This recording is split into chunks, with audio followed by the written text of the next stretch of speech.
Enw'r ddrama yw Milwr yn Meddwl, a fi'n chwarae Milwr yn Ned.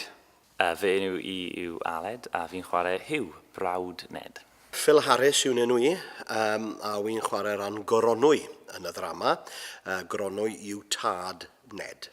Helo, Ellen Phillips dwi, a dwi'n chwarae Michelle, sef gwraig Ned.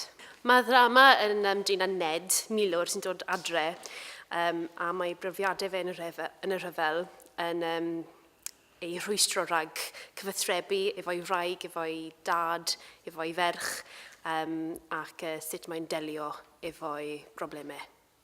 Prif pwnc neu thema y drama yw salwch meddwl milwyr, a'r effaith mae hwnna'n cael ar deuluoedd.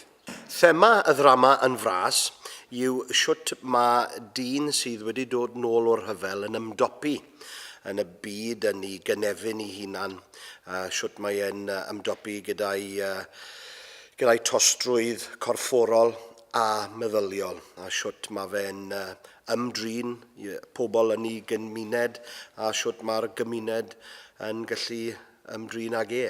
Mae'r ddrama ni'n newydd, mae'n sgwennu newydd, a dyn ni'n rili droio trio syniadau gwahanol mas yn y gynhyrchiad drwy lyfannu, ac ni'n newid pethau trwy'r amser, so mae'n really exciting i weithio arno.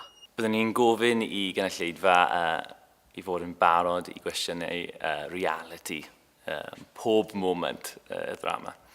Yn sicr wy'n credu dyle'r gynulleidfa fod yn barod i fod yn hyblyg iawn wrth wylio'r ddrama.